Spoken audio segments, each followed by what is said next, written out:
everyone. Welcome to Inside the Nest, our homesteading inspired podcast where we share some of our adventures to hopefully inspire some of your own adventures. I'm Jess from Our Wren's Nest, and today we have a very special guest on Inside the Nest. We had the amazing opportunity to chat with Ann Parker, author of Follow Me to Alaska. In her book, Ann shares all about the journey of moving to Alaska from Texas. Well, hi, Ann. Thank you so much for joining us on Inside the Nest. I'm glad to be here, Jess. Very nice to meet you, finally. Absolutely. I love following all of your adventures, that's for sure. So, to get started, can you tell us a little bit about yourself and your amazing adventure? Well, I am a wife of 33 years. I am a mother of two young men, a mother-in-law of two lucky young women. I have two grandsons, so I'm a grandmother of two young boys. And I am an author of the #1 Amazon best-selling book, Follow Me to Alaska. Awesome. That is so great. We absolutely love your book. And why did you write your book? Like what got you started on all of that? Well, I have wanted to write a book for a very long time, but really didn't have anything to write about. And then when we moved to Alaska, uh, we we went from El Paso to out in the bush of Alaska. So it was a Ah, very big change. And so every time we were around people, we got the same questions just over and over and over. Why did you move? What's the hardest thing? We had these same questions over and over. And I thought, there's enough interest. I think people would enjoy hearing about our story. And so I started writing little stories on Facebook, and it gave me enough courage because there was so much positive feedback that I decided this is something people would really like to read. So that's why absolutely. I went for it. Awesome. And can you give us a little story on how did you end up in Alaska? Well, my husband had been in law enforcement for 28 years, and I had been a teacher on and off during those 28 years. And we were just kind of tired of society, and we had seen so much bad that it just felt like the right thing to do to get off by ourselves and decompress a little bit. And it really was the best thing for us. Oh, that's fantastic. So, what is your favorite part about being an Alaskan? Ah, the beauty. It Oh, is so beautiful here, and it doesn't even matter the season. A lot of people come visit Alaska in the summer, but winter is awesome as well. But it is beautiful pretty much anywhere you look. yeah. And I love that. Coming from the desert of I bet. El Paso, I just love seeing the mountains and the streams and the wildlife. It is amazing. Yeah, absolutely. It is so amazing. Any time you get a chance to connect with nature, it really grounds you. And Alaska is so beautiful. I love looking at all your pictures. Oh, I've um, been learning how to take pictures here because it's pretty forgiving. yeah. Oh gosh, you have lots to take pictures of there. That's for sure. Mhm. So speaking of Alaska, I was looking at the front of your book here. There's a airplane on the front of your book. So are you a pilot, or is your husband a pilot? Or Well, I say sometimes that I'm a barely pilot. He was a professional pilot. He worked for the state of Texas in the aircraft division of DPS. So yeah, he learned how to fly helicopters and did that for a career, helicopters and fixed wing. Um, but before he went into aircraft, he and I both got our license. So nice. I have flown. I have about 200 hours, and I Very just got back into it last summer. And yeah. so he has so much more experience than I do, but I am a real licensed pilot. Oh, that is fantastic. What a great adventure to be able to see Alaska from the sky. Oh, and Very there's so many places that you can't get to by road. And so being able to fly in Alaska is a great opportunity. Yeah, for sure, for sure. So my next question is actually from the classic woodsman, my husband, who turned me on to your amazing book, and he wants to know what is your favorite piece of gear for the Alaskan wilderness? Well, my husband and I were talking about that just this morning, and we decided it really depends on what we're going to do. Yeah. So there's lots of kind of gear. So if you're talking like a vehicle, it would have to be airplane or snow machine. Yeah. If it is like something to wear, it has to be my snow machine gear because that helps keep me warm. Right. If it is a tool, it would have to be either um, the wood splitter, which has changed our lives. I bet. or if you're talking about cooking, it's my All American canner. I love that. Nice. Yeah. Uh, and the one I use probably the most right now, and I don't know if you'd call it gear, but it's my camera. Oh, yeah. Oh, I am yeah. using it a lot right now. So it really depends on what we're doing. Awesome. Oh, that's great. That's like me. My camera's always connected me and to me in some way, shape, or form. So that's great. So, what is the scariest encounter you've ever had in Alaska?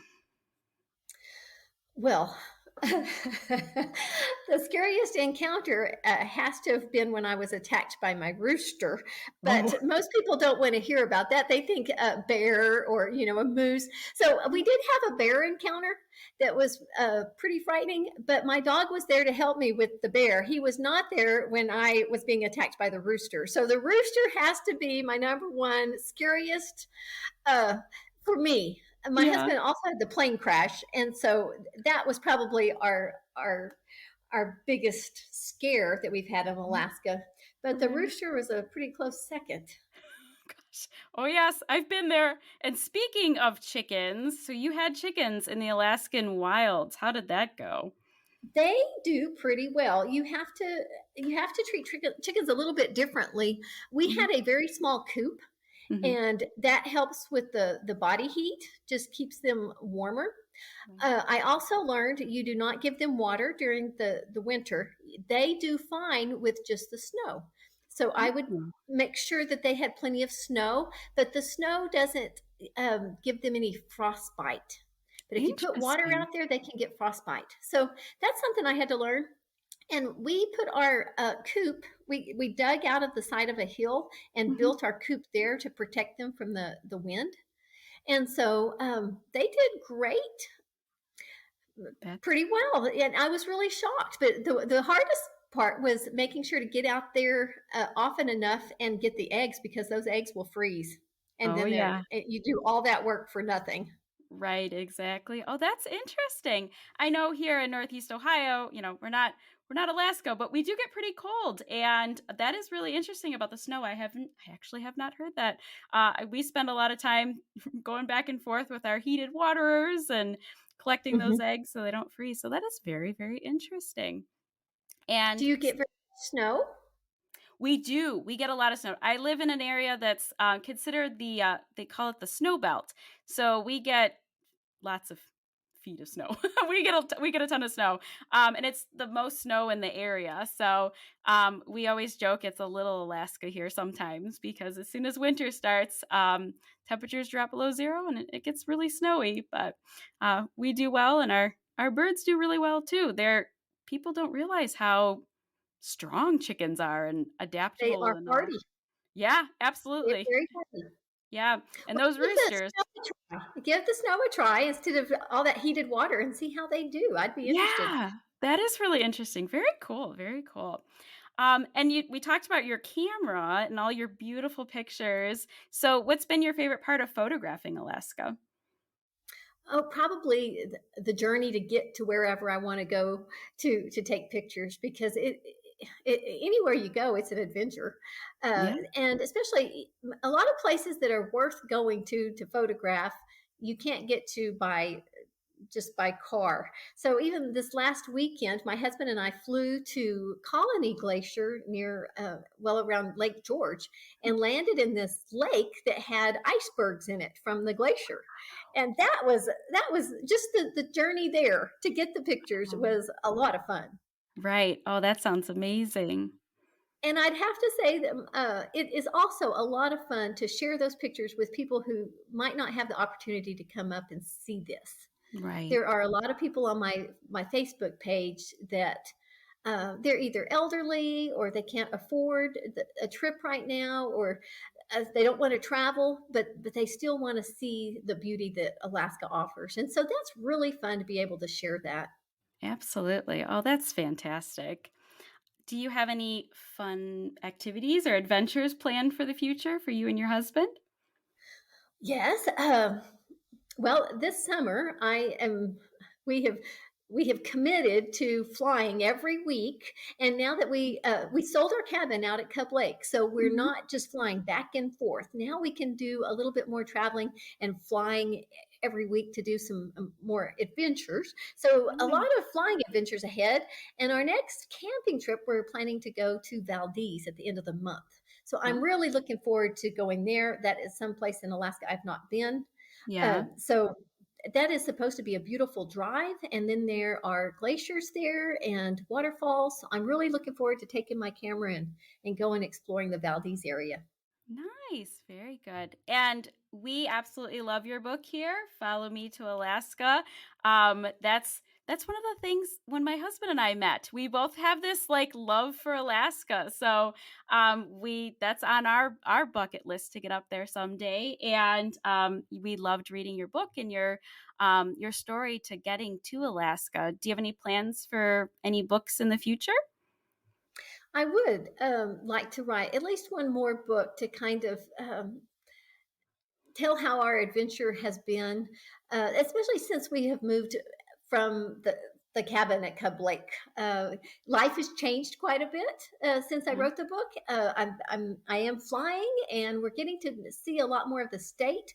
But because my book is a true story, uh, I needed some time since the last one to gather up some more adventures. So we're still gathering adventures, and I'm not exactly sure what kind of book, how it's going to turn out. And it's Mhm. definitely a harder book to write.